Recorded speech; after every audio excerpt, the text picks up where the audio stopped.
안녕하세요. 서정욱입니다. 영어 뮤지엄을 한국어로 번역하면 미술관 또는 박물관이 됩니다. 그래서 루브르도 루브르 미술관으로도 불리고 루브르 박물관으로도 불립니다. 양쪽 성격이 다 있기 때문입니다. 물론 둘을 딱 나누는 것도 사실은 어렵습니다. 그래도 지금까지 우리는 미술품을 대하는 입장으로 기울어져 감상해 왔습니다. 그런데 오늘은 유물적 시각 반, 미술적 시각 반 이렇게 나누어 감상해 볼까 합니다. 왜냐하면 소개할 작품이 성모자상이기 때문입니다. 성모자상은 아주 오래전부터 그려진 유물의 성격이 있습니다.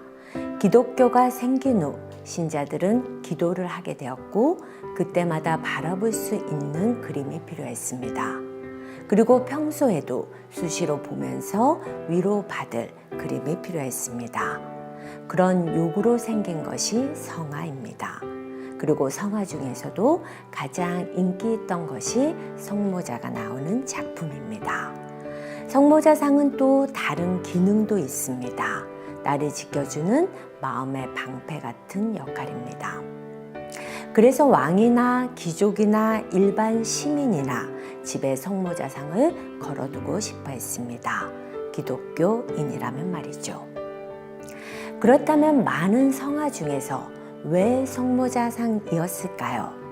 먼저 예수님이 나옵니다. 그것도 어린 예수, 가장 순수한 예수님이 나옵니다. 바라볼수록 편안해집니다. 두 번째는 성모 마리아가 나옵니다. 어떤 성당이라도 성모 마리아상이 있습니다. 이유는 종교적으로 가장 이상적인 인간의 표상이기 때문입니다. 그러니 두 분이 나오는 성모자상이야말로 가장 인기 있을 수밖에 없었겠죠. 그런데 성모자상 중에서도 최고로 꼽히는 작품이 따로 있었습니다. 경제적 여유가 있는 사람이라면 모두 이 화가의 작품을 원했습니다. 오늘 루브르에서 소개할 화가와 작품입니다. 화가는 라파엘로, 작품은 세례 요한과 함께 있는 성모와 아기 예수입니다. 작품을 볼까요? 빨간색 원피스 위에 파란 옷을 두른 성모가 앉아 있습니다. 금발 머리를 단정하게 묶은 그녀는 앳되고 순수해 보입니다. 엄마지만 순결함을 간직한 채 출산한 동정녀 마리아이기 때문입니다. 그녀는 아기 예수와 눈을 마주치고 있는데 웃지는 않습니다. 평범한 엄마라면 아가와 눈 마주치는 순간부터 웃음을 참을 수 없었겠죠. 하지만 그녀의 아기는 예수 그리스도입니다. 평범한 어르기 같은 것은 필요 없습니다. 눈 맞춤은 이미 고결한 대화입니다. 마리아 옷이 파란색은 구원의 교회를 상징합니다. 인간의 죄는 이미 저질러진 상태입니다. 빨간색은 후에 예수님의 죽음을 상징합니다. 그 죽음으로 인간은 구원받을 수 있는 것입니다.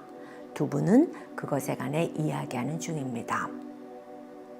오른쪽 아래 한 아기가 또 있는데 세례 요한입니다. 그를 상징하는 가죽 털옷을 입었고 아직 아기인 만큼 가느다란 십자가를 어깨에 걸치고 있습니다. 아기 세례 요한은 이들이 눈빛 대화를 경청하고 있으며 예수가 십자가에 못 박힐 것을 알고 있습니다. 그래서 무릎을 꿇었습니다. 그들이 숭고함에 경의를 표하는 것입니다. 어떻게 엄마와 아기들이 저럴 수 있지? 라고 생각한다면 큰일 납니다. 모두의 머리에는 후광이 있습니다. 예수 그리스도와 성자 두 분입니다. 먼저 여기까지 가볍게 살펴보겠습니다.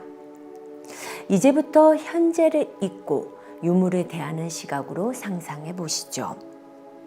당장 내일이 불안하던 중세, 기독교가 모두를 지켜주던 15세기 이런 성모자상을 집에 걸어두고 싶어하던 그 시대 사람들의 간절함이 와 닿으십니까? 이제 화가 라파엘로로 돌아가 보죠. 그는 이런 성모자상을 특히나 잘 그렸던 화가입니다. 작품을 깊이 관찰하기 위해 세 점의 작품을 동시에 보겠습니다. 제일 왼편의 것은 루브르의 것이고 가운데 것은 도요새와 함께 있는 성모로 알려진 마리아와 아기 그리스도와 세례 요한입니다. 우피치 미술관에 있습니다. 그 오른쪽 것은 초원이 성모이고 빈 미술사 박물관에 있습니다. 셋 다 23살에서 24살경 피렌체에서 그려진 것입니다. 비슷하죠? 이야기부터 볼까요? 루브르 것은 아까 보았듯이 성모와 예수가 미래의 죽음에 관해 이야기하는 것을 세례 요한이 경배하는 것입니다. 가운데 우피치 미술관 것도 비슷합니다. 털옷을 입은 세례 요한이 도요새를 들고 예수에게 말을 합니다. 예수는 오른손으로 도요새를 감싸며 세례 요한이 눈을 지그시 봅니다. 그 장면을 성모는 내려봅니다.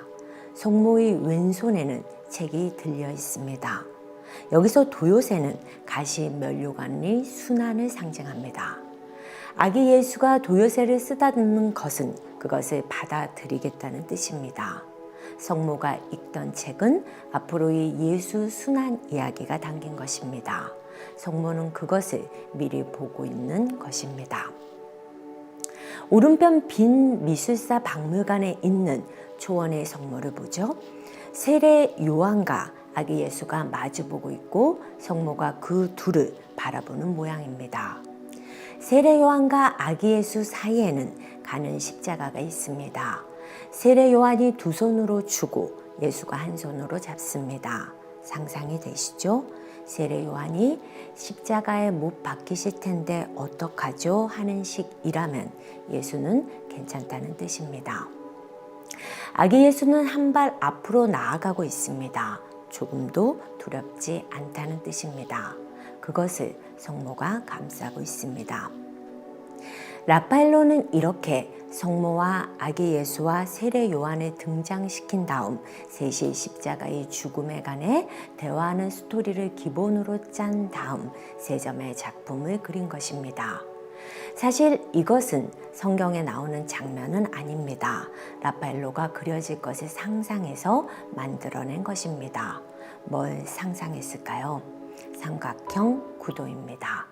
세 작품 다 그렇습니다.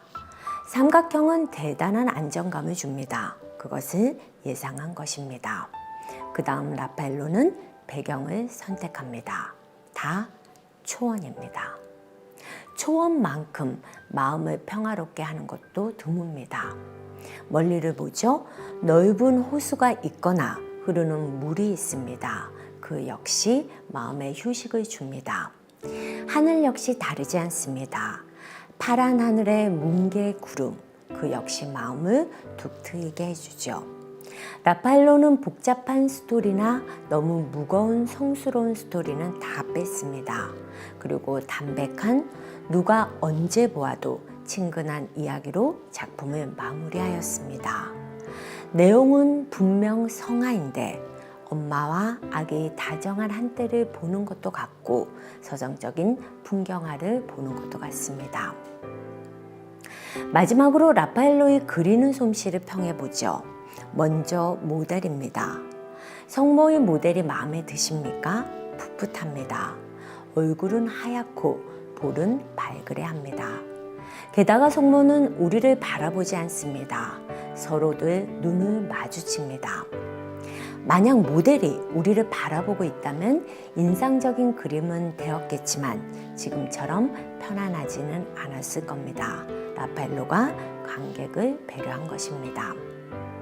채색은 어떠십니까? 성모의 피부톤과 아가들의 피부톤이 매우 부드럽게 그려지지 않았나요? 이것은 라파엘로의 탁월한 채색 솜씨 덕분입니다.